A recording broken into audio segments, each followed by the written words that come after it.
Chapter 9. Before we begin reading, I noticed that there is this illustration on the very first page. So I want to make sure I take a good look at it so I can try to predict what's going to happen in this chapter. What do you think will happen in this chapter?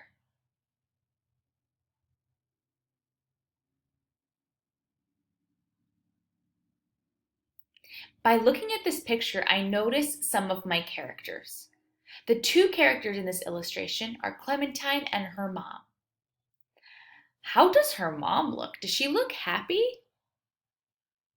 I can tell she's making like a scowl with her face, like she looks frustrated or upset as she's scrubbing Clementine's head. Let's see what she is upset about. Make sure to read along with me. I cannot look at your green head for one more day, my mom said as soon as I woke up Sunday morning. So right after breakfast, she took me into the kitchen and started scrubbing my head with scoring powder and saying things I have never heard a TV mother say. She scrubbed so hard she probably made a hole right through my head skin and my head bone. And now everybody can see right into my brains, and I'd better not do any more cartwheels. All the time I watched out the kitchen window for Margaret's feet. Margaret's brother is not my special friend. I told my mother this in case she thought I was watching out for Mitchell's feet, which I was not, because he's not my special friend. My mother kept on scrubbing, and all she said was, "That's nice," which is what grown-ups say when they're not paying attention to you. Suddenly, with my amazing corner eyes, I saw what my dad was reading to my brother in the living room. "Stop!" I yelled. Then I flew over and jumped on his lap and slammed the book shut just in time.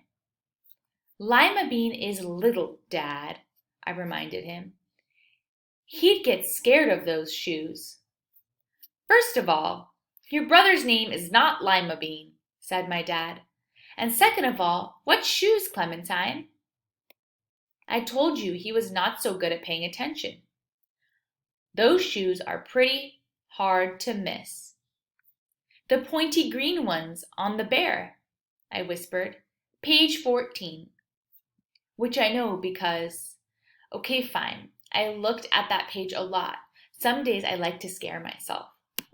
Today was not one of those days, though. "It's just a picture, Sport," Dad said. "It's not real. Do you want to try looking at it with me right here?" "No!" I yelled. And then I was mad because now those pointy shoes were stuck in my head, going to worry me all day.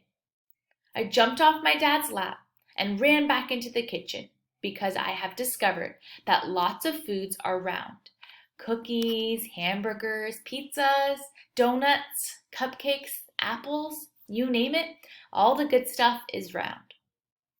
I grabbed 2 slices of bologna and I bit them into a pair of glasses, which is a trick I invented and only I know.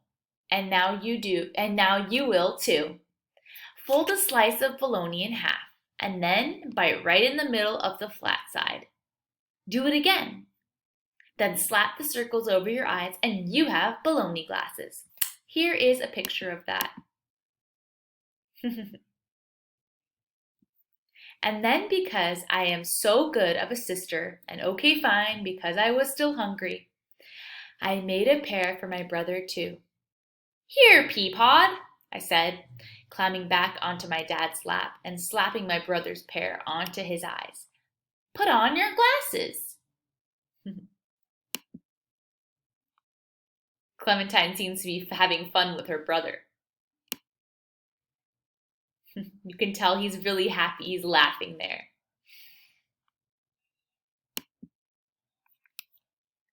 My brother started laughing so hard he spit up his breakfast waffles, and my parents said, "Clementine, please," at exactly the same time, which I think they practice at night when I am asleep. But they were laughing too. And suddenly it was a pretty good day, in spite of the hole scrubbed into my head. The good day feeling made me think about all the bad day feelings I'd been having this week, and that made me think about Margaret. And then the best idea of all springed right into my brain. Because I am so good at paying attention, I know all the things that Margaret likes. So I ran around my apartment gathering them up. Polka Dotty's flea collar, because Margaret loved my old cat. Pepperoni, because that's the only kind of pizza I had ever seen her eat. The red shoes Margaret makes me put on Barbie every time we play. A blue jay feather from my collection because her favorite color is blue. Some M&Ms because she breathed on mine. My charm bracelet because she always makes I wish eyes at it. Lace ripped from my party socks because I borrowed them from Margaret one time and I forgot to tell her. Pink sparkle nail polish because she tried to borrow it from me but I caught her. A dead bumblebee, I don't know why. The rest of the red curly hair I cut off because that's how we got into all this trouble in the first place. Clementine seems to be doing something thoughtful for Margaret. Let's see if that helps them become friends again. Then I got my mother's favorite hat, a big bottle of glue, and my dad's aftershave, which Margaret and I love to squirt all over us because it has such a heavenly aroma.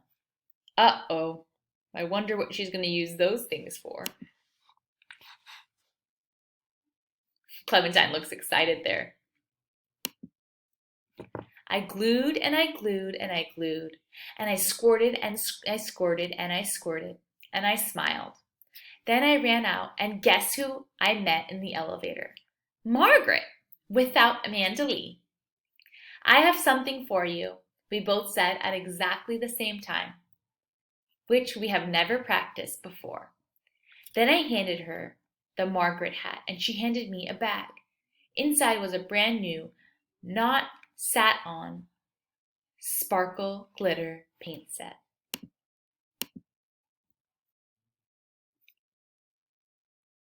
What do you notice about their faces there?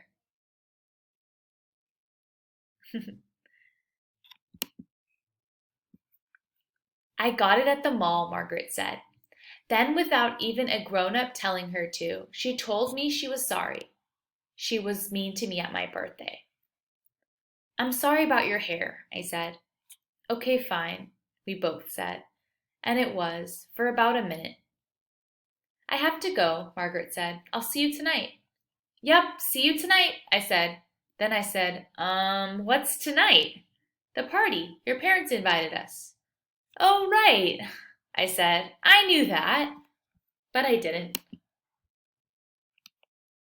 Oh, Clementine looked surprised there. Uh-oh, if my parents were having a party and I didn't know about it, that meant it was a surprise party. Surprise parties are either for birthdays or going aways. It wasn't my birthday anymore. Uh-oh, I think Clementine might be worried about what this surprise is about. What do you think the surprise party is for?